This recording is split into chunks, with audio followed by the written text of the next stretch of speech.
Hey, everybody. Welcome back to the Comedy Castle podcast. I'm your host, Joel Fragamenti. Going to tell you what's going on this week at Mark Ridley's Comedy Castle. It's a big week. As I speak to you today, November 4th, 2025, Tuesday night is the Advanced Comedy Class Showcase. That is tonight. I told you all about the rundown last week of who was on this show, so go back and listen to last week's show if you want the full rundown. But I got some students. They did a great job. This is a fun group that I taught the last couple of months at the Comedy Castle.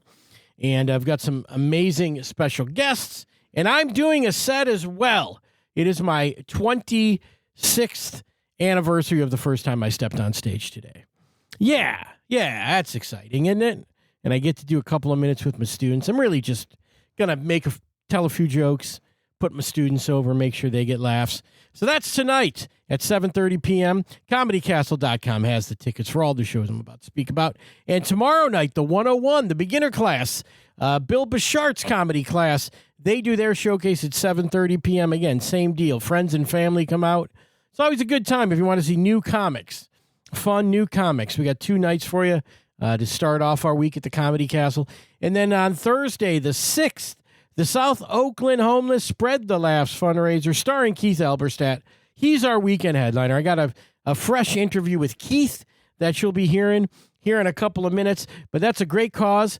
Doors are at 6 p.m. for that. If you want to come out, see a great show, have a nice meal, because they always have nice food at these fundraisers that we do at the club, and support a great cause. The South Oakland Homeless Spread the Laughs fundraiser is your best bet this week. That's Thursday night, the 6th.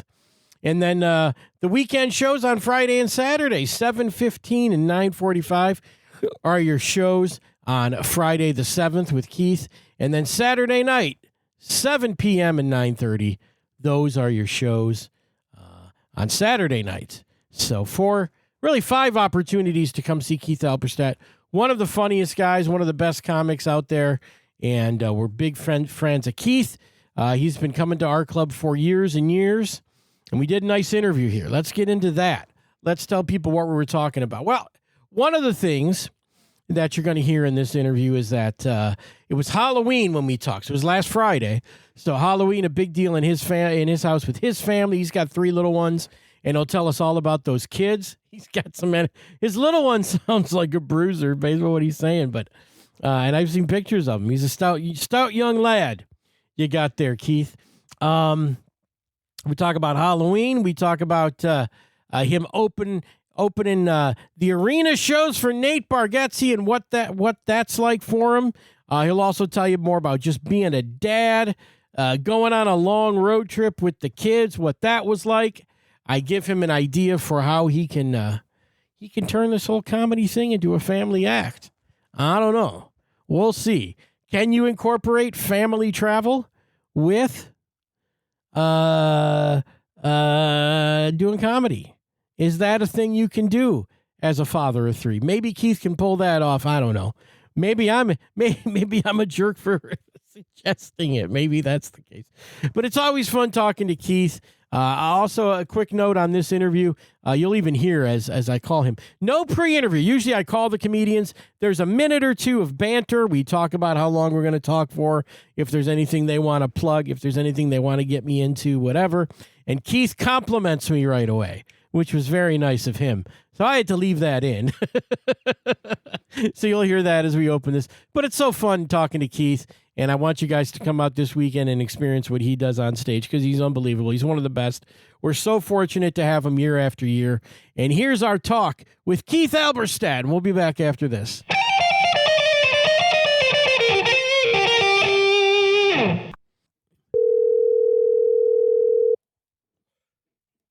Hello? Keith. Joel, you are the most punctual podcaster ever. Thank you. 11:30. About an hour ago, I thought to myself, I should know this as a road comic. Yeah. But I thought, wait a minute, is Michigan on Central Time? No. Yeah. I couldn't remember. I had to look it up. I felt terrible as a traveling comedian. I should know that. Well, we're the edge of the Eastern time zone. Yeah.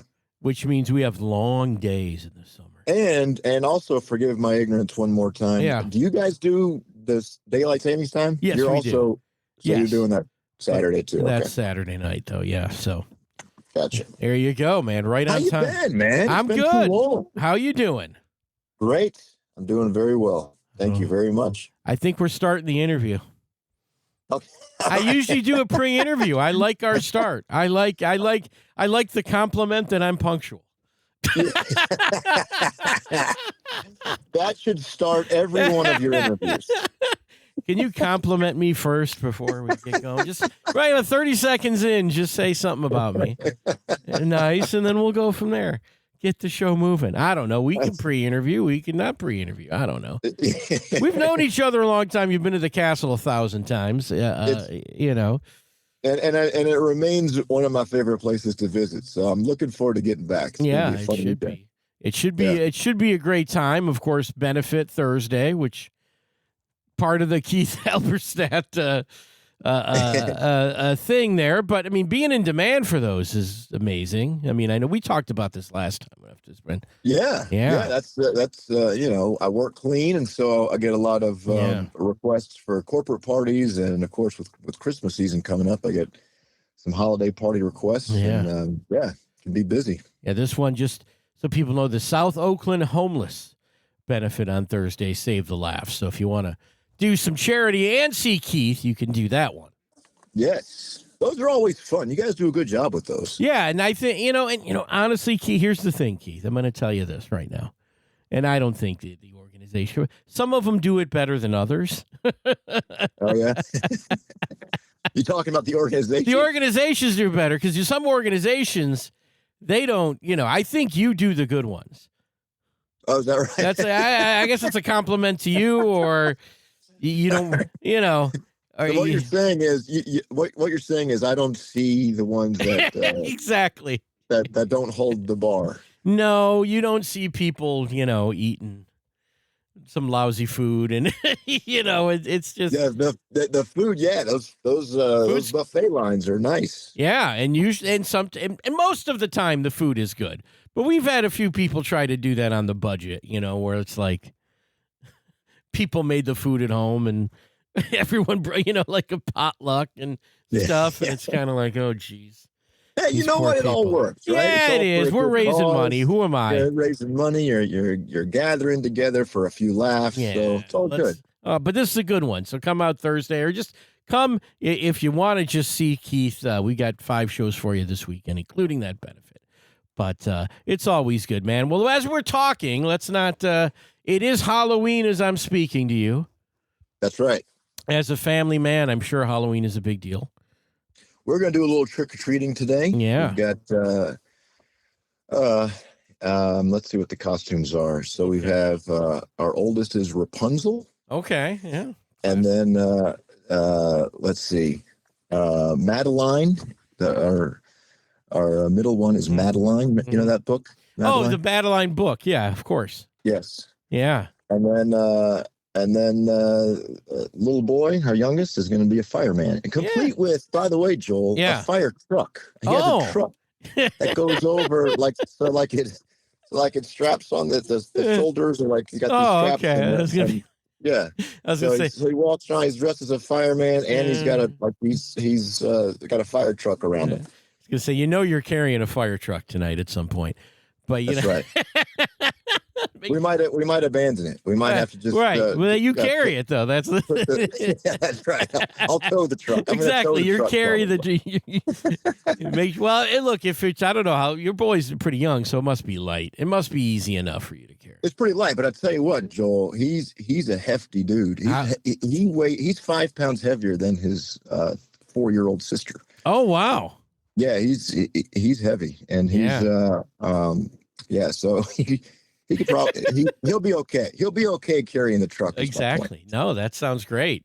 Halloween, man, that's so fun. Yeah, they're looking forward to it. We're gonna meet up with their cousin, and we'll do some trick or treating.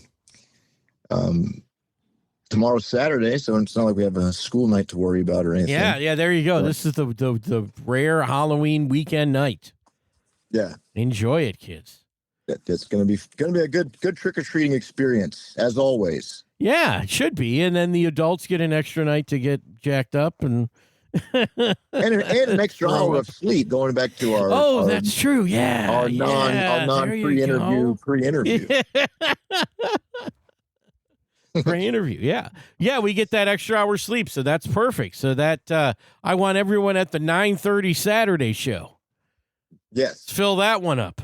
But as long as everybody knows the time change is in effect on Saturday. I hope that doesn't mess up the crowds. Well, it shouldn't if it's that's late. It's late.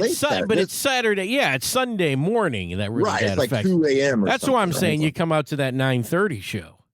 Yeah, and that's kind of, you could think of that as an 8:30 show. How about that? That's really screw people up. Don't confuse people, Joel. Now they're going to start thinking 8:30. Okay, all right. So it's 9:30. That's not bad. It's better to be early. You feel like it might be 8 area. Physiologically, it might be considered 8:30. If you want to split hairs there. But yeah, so what else been going on with you? I've seen on Instagram doing a lot of Nate Bargatze's dates. Yes. Those are unreal. I mean, I can imagine.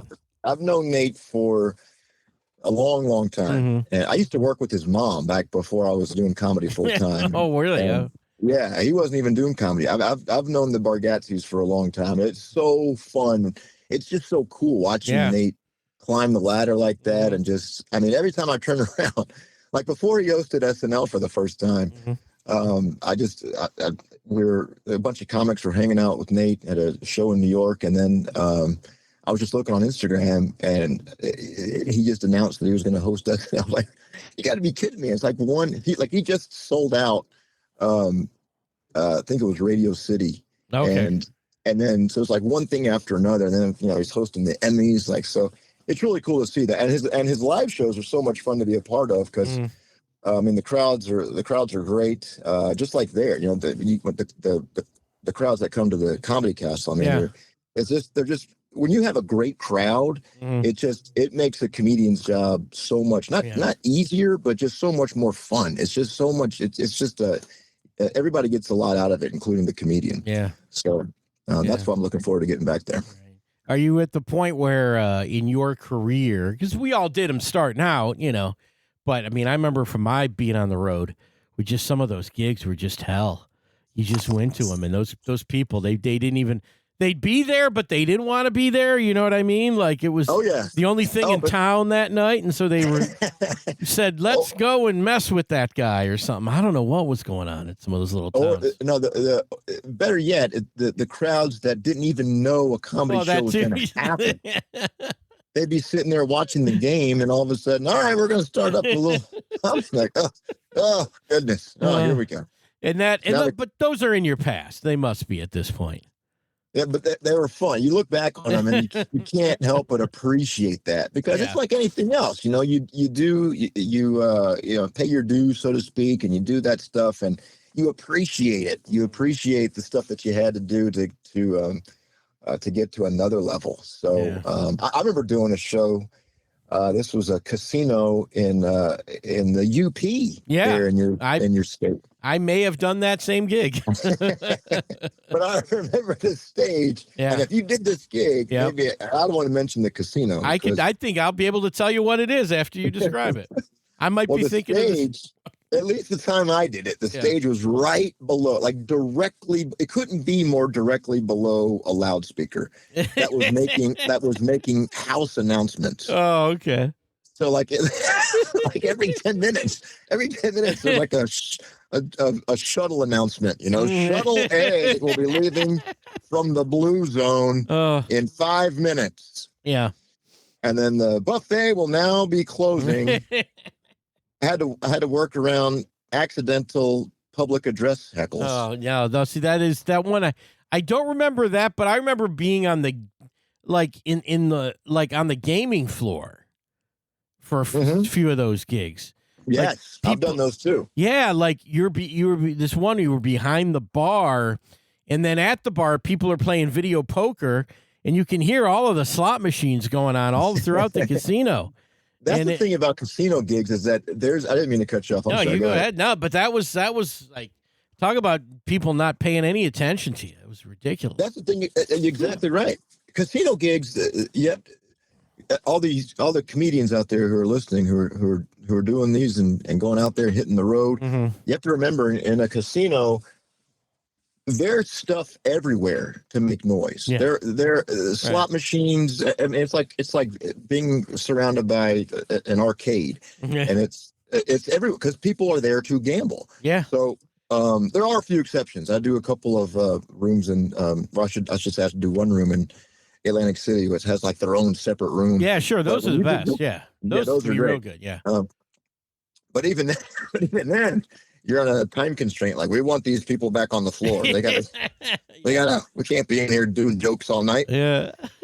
So it's fun. But that's the thing you got to remember with a lot of those casino gigs is that, when you hear the bells and whistles, you better expect it. Don't get distracted. Yeah. So, but again, it's fun. You look back on that. Yeah. It's good. The thing I notice about those, though, too, like the more distractions that there are and stuff, the less they seem to care if you're doing well. Like, it's just, we just want you up there so people don't leave the casino. That's true. You're like, so the one, it was like the last door, like before you walked out. Yeah. Before you leave, how about this? Like, there was literally like that. Like, when you're on your way, you cross over that point where, you gotta, it's an exit only or whatever. And it's like, yeah, this is it. You want to watch this show? Can we keep you here with this?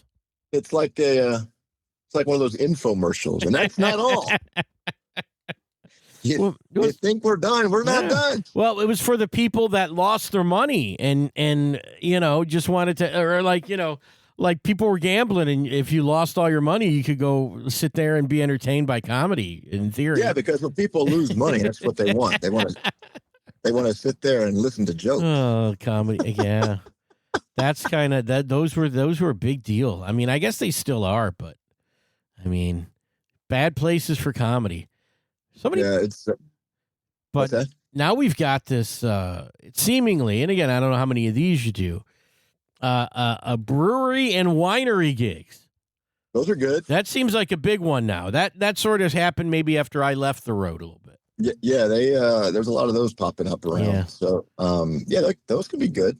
Because it's like, when they know a comedy show is about to happen, it's a different atmosphere. And it's totally different. It doesn't really matter the location as much as it does with the crowd. Mm-hmm. If the crowd's expecting it, that's a big deal. Yeah, and then if there's something else they like in Detroit, when the sports teams are good, it's hard to get people to pay attention to anything. And I had one gig that they said, this is a gig I produced, but they said, here's the deal. The Red Wings are in the playoffs, so we're going to put up the first two comedians during the first intermission. And then we'll watch the second period. And then during the second intermission, we'll throw the headliner up. That was the Oh, that's awesome. Oh, I mean, these places. But that was the thing. They could not see the hockey game. That was the thing. That's understandable. Of course, nowadays with smartphones, I mean, even intermissions are busy times. People got to check social media and do their comments and whatever. Well, now we just see people that they have the phone on the table at the club. Oh, yeah. Like we had the Michigan State game last weekend, and people just had to watch that. Maybe they bought their tickets and then forgot the game was there, or their wife dragged them out. So the guy's got the phone on the table. It's a big game. Yeah. I used to work when I was working the road when I used to live in Nashville. Mm.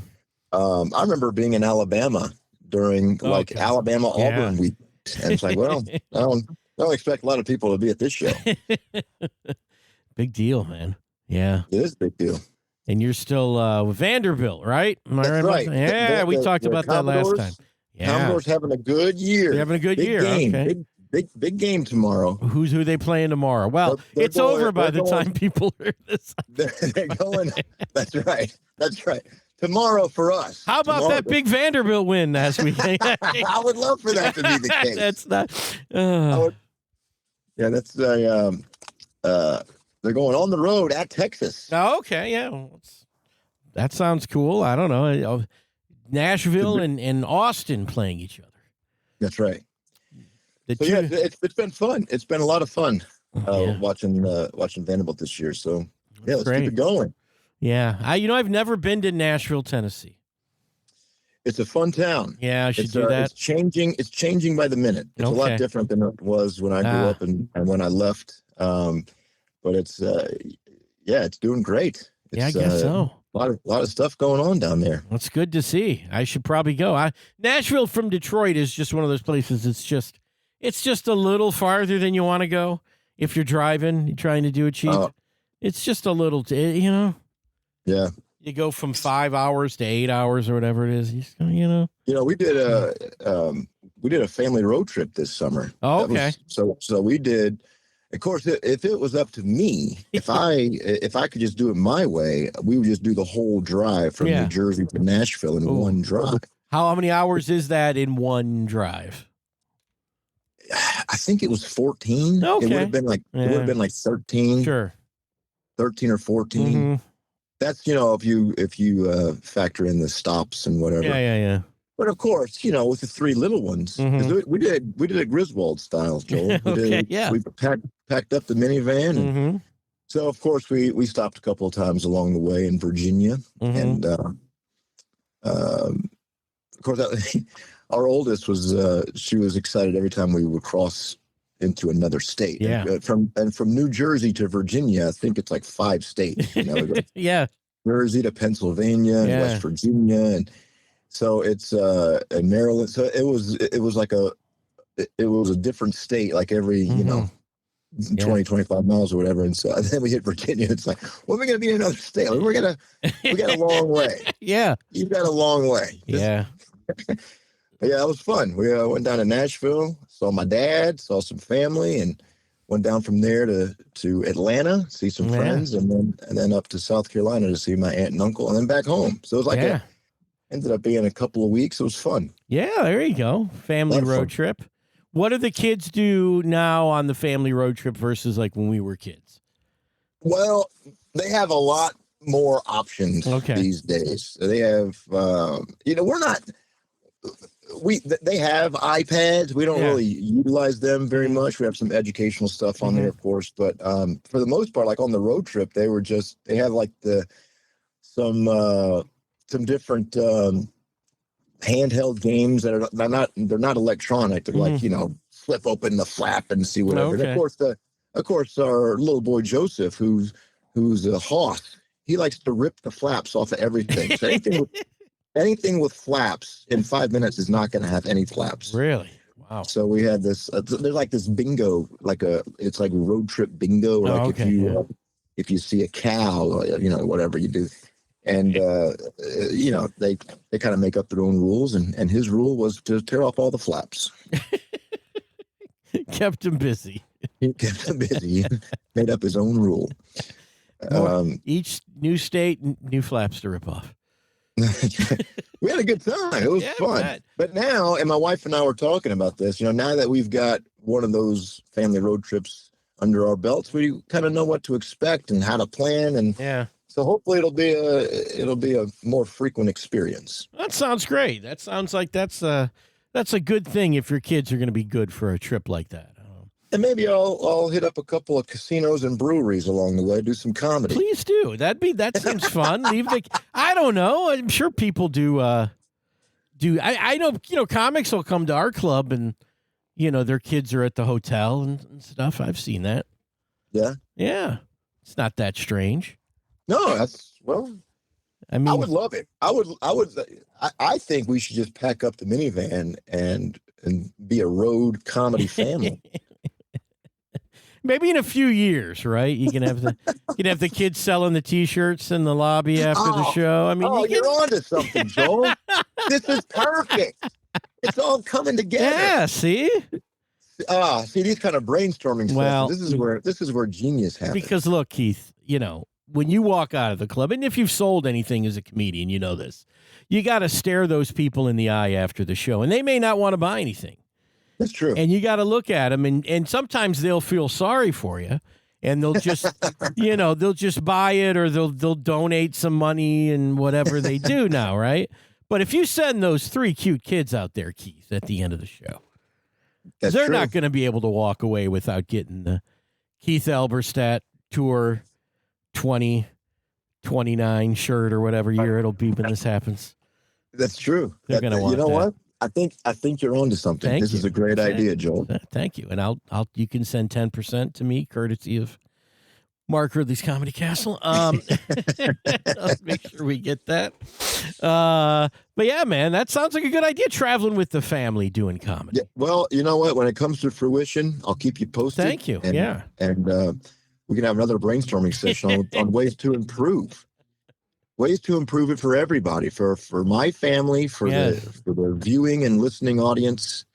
You're going to call me and go, Joel, we did it, and I had $5,000 a week in room service while I was at the gig. It was not worth it. The one thing I got to tell you, my dad said a line the other day, and it was so quick, and it just cracked me up.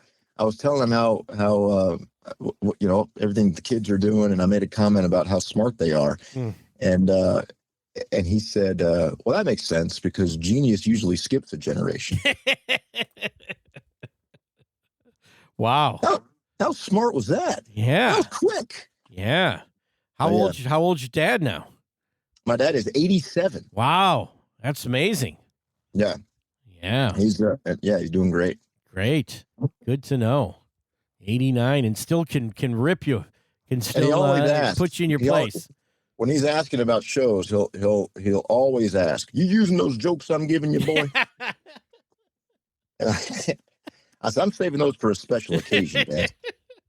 Well, that's every comedian's worst holiday is about to happen in about 3 weeks.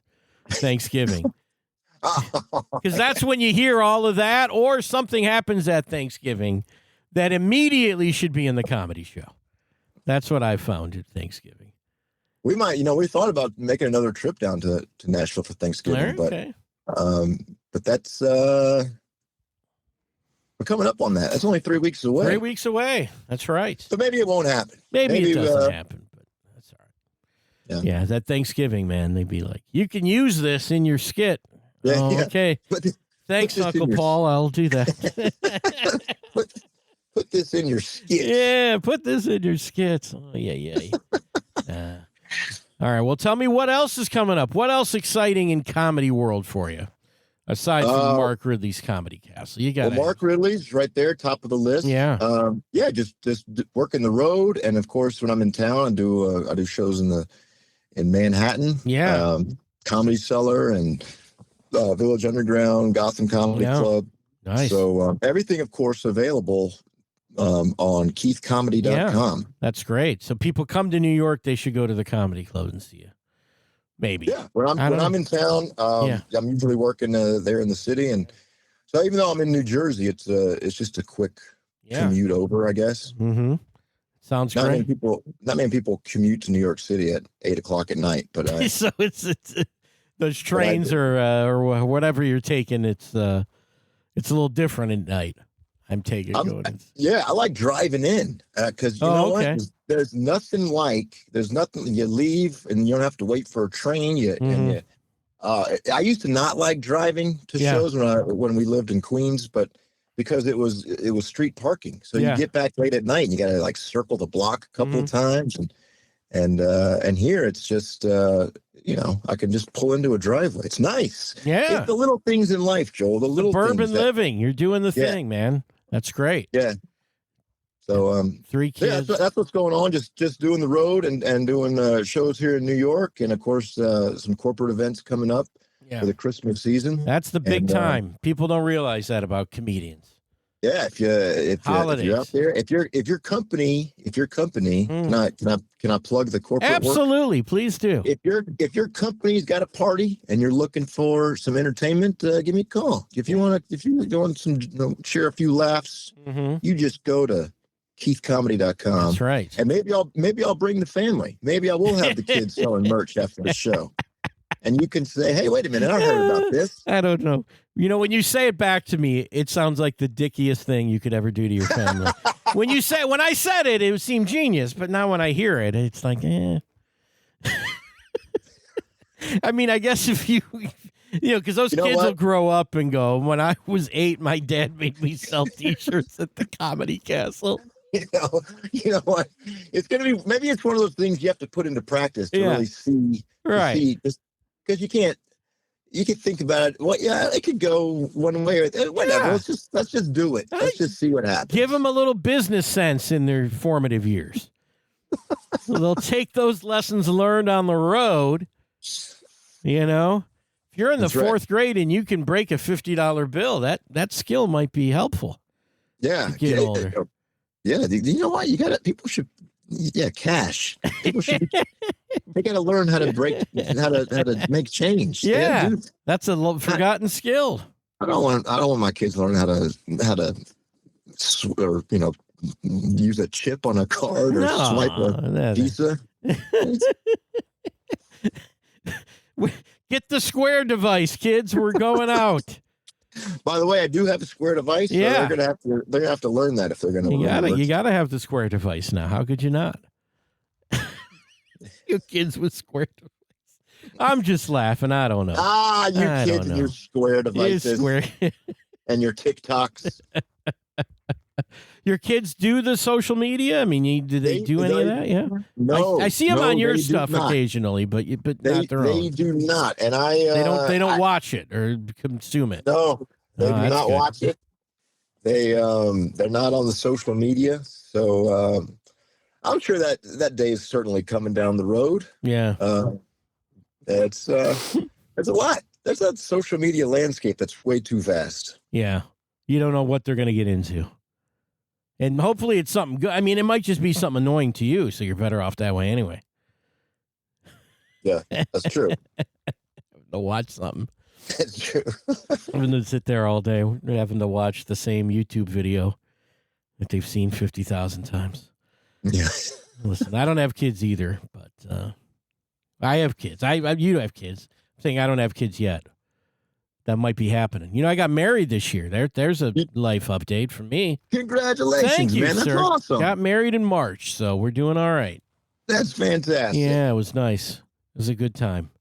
That's wedding. Cool, man. I had comics at the wedding. That was fun. Oh, Not performing, but just drinking. Sure. Well, yeah. That makes sense. Yeah. There's a bar there, and of course, if there is an open mic, like an open microphone somewhere under the stage there, and the mic's hot, so sometimes you never know what's going to happen. Well, I had a few drinks and did some talking. It was not good. I'm sure it was fine. Well, my wife's ex-boss was there, and she quit because she wasn't making enough money, and I kind of told the whole wedding. Oh, wow. Yeah, not good. She's still with me. It's still okay. All right. Keith, we're going to see you this weekend coming up. And, again, big fundraiser on Thursday night and then 4 shows over the weekend. It's going to be a good time.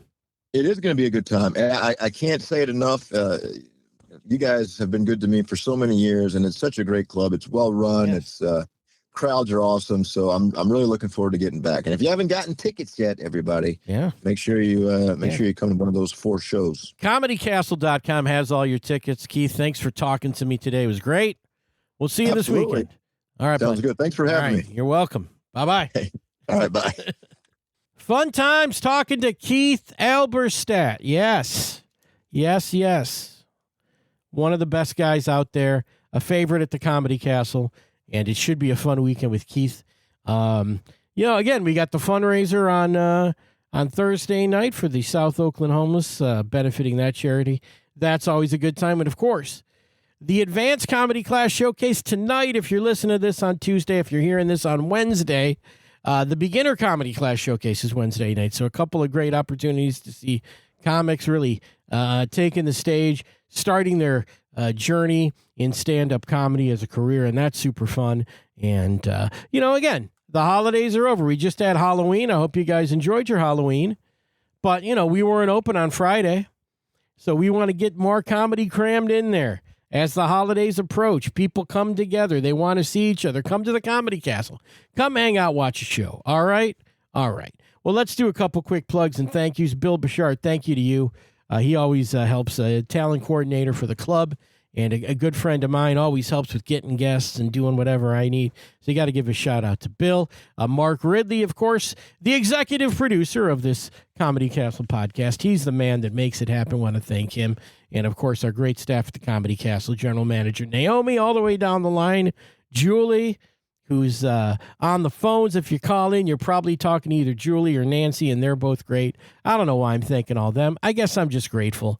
I guess I'm grateful that I get to talk into this mic and do this and tell you everything that's going on, talk to amazing comedians, and make a couple of bucks at the same time. That's not bad, right? Right? All right. I got to get ready for my set. I got to figure out what I'm saying tonight at Mark Ridley's Comedy Castle as part of the Advanced Comedy Class Showcase. I'm going to go work on that. And you guys come out tonight. I'd love to see you this weekend for Keith Alberstadt. Take care, everybody. We'll catch you next week.